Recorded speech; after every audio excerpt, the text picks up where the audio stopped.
Salut à tous, chers abonnés de Rufine KM. Je suis vraiment ravie de vous retrouver aujourd'hui. J'espère que vous allez bien. Je suis ravie de vous retrouver aujourd'hui pour un nouveau moment de partage. Alors, la dernière fois, nous avons parlé des défauts de langage féminin, les erreurs de langage de la femme. Et aujourd'hui, on va un peu poursuivre dans cette lignée, toujours par rapport aux femmes. Aujourd'hui, on va parler de la jalousie. Et oui, de la jalousie, et plus précisément de la jalousie féminine. Et oui, c'est important, il faut qu'on en parle. Alors la jalousie, déjà, c'est vrai que, comme la plupart, vous devez le savoir, c'est quelque chose qu'il faut éviter. C'est un sentiment qui n'est pas bon du tout pour soi-même, pour sa santé physique, pour sa santé mentale, pour sa paix intérieure. Ce n'est pas bon du tout.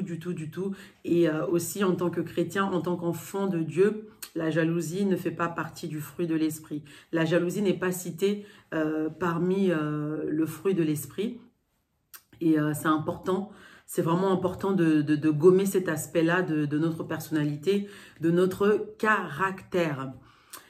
Pour être honnête, en fait, la jalousie, c'est vrai que quand on l'entend, souvent on n'est pas d'accord, etc. La jalousie, en fait, c'est un manque de confiance en soi. C'est un manque de confiance en soi, c'est porter envie sur une autre personne, en fait. C'est se faire des films, s'imaginer des choses, etc. Donc, ça peut aller loin.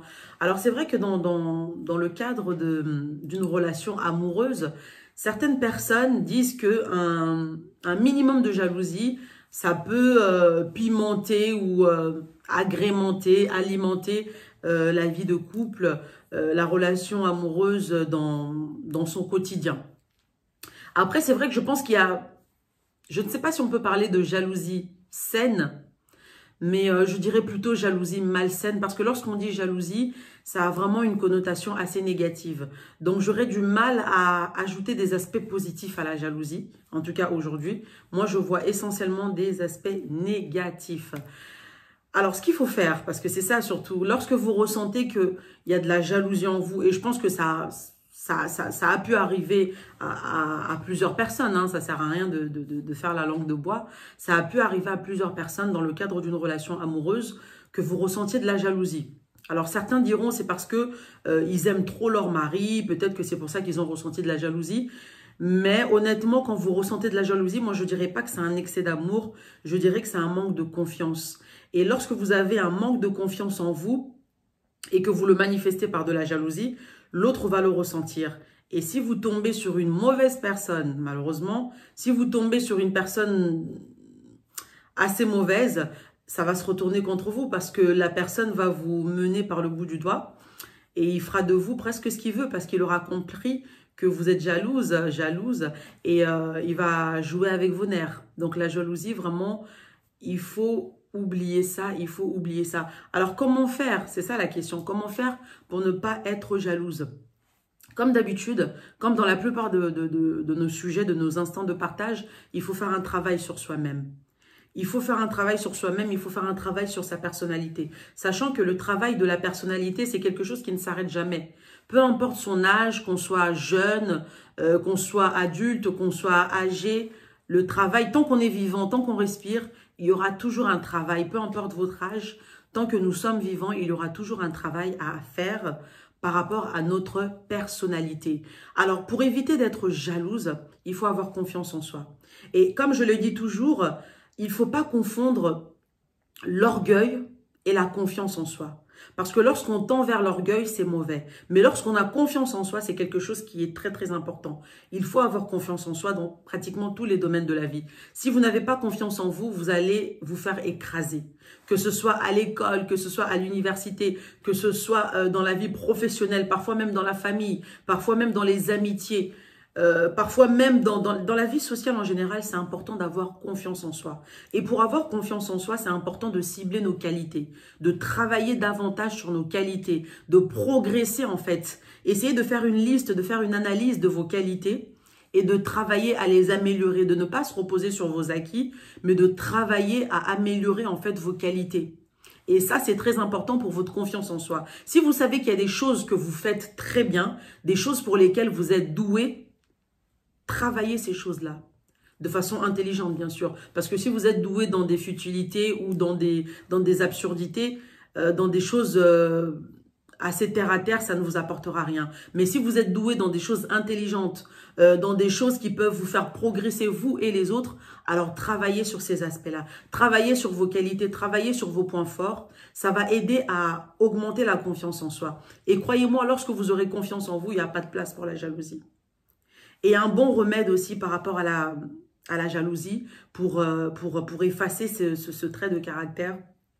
J'aime beaucoup cette parole dans Proverbe 4, 23 qui dit « Garde plus que tout ton cœur, car de lui proviennent les sources de la vie. » Et il y a une autre version qui dit « Car de lui jaillissent les sources de la vie. » Je préfère ce verbe-là, jaillir, car de lui jaillissent, découlent les sources de la vie. C'est important de veiller sur son cœur. Lorsque vous veillez sur votre cœur, en quelque sorte, vous êtes en train de veiller sur votre santé mentale. Vous êtes en train de veiller sur votre état d'âme. Donc, garde plus que tout ton cœur, car de lui jaillissent les sources de la vie. Lorsque tu veilles sur ton cœur, il n'y a pas de place pour la jalousie. Parce que lorsque tu es jalouse, en fait, le mari, le fiancé, lui, il ne souffre pas. C'est toi qui souffres. Lorsque tu es jalouse, c'est toi qui souffres. C'est toi qui t'imagines des choses. Donc, ça sert à rien, il faut veiller sur son cœur.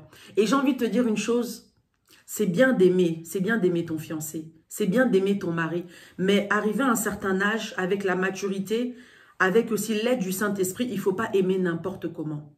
Il ne faut pas aimer n'importe comment. Et j'ai envie de te dire aussi une chose, j'ai envie de nous dire une chose, parce que je suis concernée, je ne suis pas là simplement pour jouer à la conseillère ou au professeur, mais je m'enseigne aussi moi-même, je me conseille aussi moi-même, jour après jour. J'ai envie de dire une chose qui est très importante.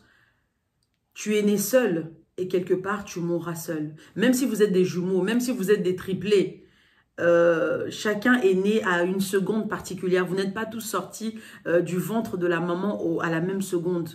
Donc, il y a des choses quel que soit l'amour que tu peux porter à une personne, quelle que soit la sincérité, le dévouement que tu peux porter à ton fiancé, à ton mari, sache une chose, que tu es né seul. Et dans la vie, il y a des combats qu'il faut combattre seul. Et il y a aussi des victoires quelque part que tu célébreras seul. Des victoires internes, hein, certes, des victoires par rapport à ta personnalité. Des victoires par rapport à tes qualités, par rapport à tes défauts, des efforts que tu auras accomplis dans ton quotidien. Il y a des choses que tu vas célébrer seul. Et comme je le disais tout à l'heure, arrivé à un certain âge, on ne peut plus aimer quelqu'un de façon aveugle. On ne peut plus aimer quelqu'un de façon déraisonnée. C'est bien d'aimer, mais il faut toujours garder une part de la raison. Même si d'autres diront que l'amour, c'est l'absence de la raison, etc. Non, moi, je ne suis pas dans cette optique-là. Il faut aimer avec beaucoup de lucidité. Il ne faut pas que cet amour devienne toute ta vie. Parce que tu ne sais pas ce que l'avenir te réserve. Il peut y avoir séparation. Malheureusement, aujourd'hui, on voit beaucoup de séparations. Il peut y avoir aussi décès. Si cette personne décède, qu'est-ce que tu fais? Est-ce que ça veut dire que toi, tu dois arrêter de vivre parce que le fiancé ou le mari est décédé? Je ne pense pas. Si Dieu n'a pas décidé que ton heure est arrivée, tu dois continuer de vivre. Donc, je dis simplement que lorsque vous grandissez, lorsque vous obtenez de plus en plus de maturité, il est important d'aimer avec beaucoup de lucidité. Et surtout, veille sur ton cœur, veille sur ta santé. Ça ne sert à rien d'être jalouse parce que c'est toi qui vas souffrir. C'est la personne qui est jalouse qui souffre. L'autre en face, il est très à l'aise. Il fait sa vie tranquillement. Et c'est toi qui souffres. Garde, veille sur ton cœur. Garde plus que tout ton cœur, car de lui jaillissent les sources de la vie. Et lorsque tu comprendras cela, il n'y aura plus de place pour la jalousie. Il faut aimer sainement, il faut aimer intelligemment et il faut aimer avec beaucoup de lucidité. N'oublie pas que tu es né seul et tu mourras seul. Voilà, c'était notre instant de partage. Je vous laisse mettre vos commentaires comme d'habitude, nous faire part de vos ressentis. Et un petit rappel, il y en a plusieurs qui ne se sont pas abonnés.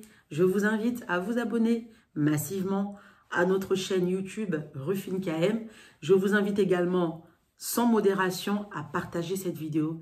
Et quant à moi, je vous dis à très bientôt. Bye bye. Salut.